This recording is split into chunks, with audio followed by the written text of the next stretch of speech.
ಸಹಕಾರಿಯಾಗಿದ್ದಾರೆ ಅನ್ನೋದು ಅಷ್ಟ ಮುಖ್ಯದ.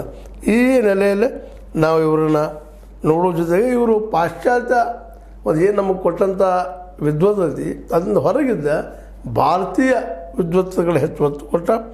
ಅದರಲ್ಲೂ ಮುಖ್ಯವಾಗಿ ಹಳ್ಳಿಗಳಲ್ಲಿ ಅಡಿಗೆ ಕುಳಿತಂಥ ಹಸ್ತಪ್ರತಿ ಅಂತ ತೆಗೆದು ಅದರಲ್ಲಿದ್ದಂಥ ವೈಜ್ಞಾನಿಕ ವಿಚಾರಗಳನ್ನ ಜನರಿಗೆ ತಿಳಿಸುವಂಥ ಪ್ರಯತ್ನವೂ ಕೂಡ ಇವರು ಭಾಳ ಚಂದ್ರವ್ರು ಮಾಡಿದ್ದಾರೆ.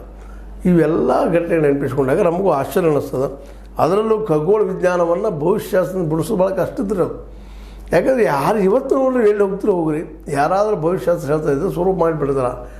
ಎಲ್ಲಿ ಹುಟ್ಟಿದ್ದಿ, ಯಾವ ಟೈಮ್ ಹುಟ್ಟಿದ್ದಿ, ಎಷ್ಟು ಗಂಟೆಗೆ ಹುಟ್ಟಿದ್ದಿ, ನಿನ್ನ ಇವೆಲ್ಲ ಇವತ್ತು ನಾವು ನಂಬ್ತೀವಿ. ಇದನ್ನು ನಂಬುವಂಥದ್ದಲ್ಲ. ಖಗೋಳಕ್ಕೆ ಭವಿಷ್ಯಕ್ಕೆ ಏನು ಸಂಬಂಧ ಇಲ್ಲ ಅನ್ನುವಂಥ ಮಾತುಗಳನ್ನ ನಮ್ಮ ಈ ಎಸ್ ಬಾಲಚಂದ್ರರಾವ್ ತಮ್ಮ ಅನೇಕ ಕೃತಿಗಳ ಮೂಲಕ ತೋರಿಸ್ಕೊಟ್ಟಿದ್ದಾರೆ. ಹೀಗಾಗಿ ಇವತ್ತು ವೈಚಾರಿಕತೆ ಬೆಳೆದು ಇಂಥವ್ರು ಕಾರಣನೇ ಇಲ್ಲ ಅಂತಲ್ಲ. ಕೇವಲ ಬರೀ ಇವತ್ತು ಎಲ್ಲ ಕಡೆ ಅಜ್ಞಾನದ ತಿಳುವಳಿಕೆ ಕಡಿಮೆ ಅದ ಅನ್ನೋಂಥ ಮಾತುಗಳು ವಾದ ಮಾಡೋದ್ರಲ್ಲಿ ಏನೂ ಅರ್ಥ ಇಲ್ಲ. ಇಲ್ಲೂ ಬೆಳೀತಾ ಇದೆ, ಅದು ಸ್ಲೋ ಅದ. ನಾ ಈಗ ಹೇಳಿದ್ದೆ ನಿಮಗೆ, ನಮ್ಮ ಒಂದು ವೈಚಾರಿಕ ಮತ್ತು ವೈಜ್ಞಾನಿಕ ಮನೋವೃತ್ತಿ ಬೆಳೆದು 1, 2, 3, 4, 5, 6, 7, 8 ಅಂತೇಳಿ. ಆದರೆ ಅದ ಮೂಢನಂಬಿಕೆಗಳು ಅಥವಾ ಇಂಥ ಒಂದು ಕಲುಷಿತ ವಾತಾವರಣದಲ್ಲೇ ಏನೇನು ಮಾಡುವಂಥ ಕೆಲಸಗಳಿಂದ ಆಗ ನಾವು ಏನು ಮಾಡಿಬಿಡ್ತೀವಿ ಬಂದ್ರೆ ಹೈಯೆಸ್ಟ್ ರ್ಯಾಂಕ್ ಹೋಗಿಬಿಡ್ತಾ ಇರ್ತೀವಿ. ಅದೇನೂ ಇರಲಿ.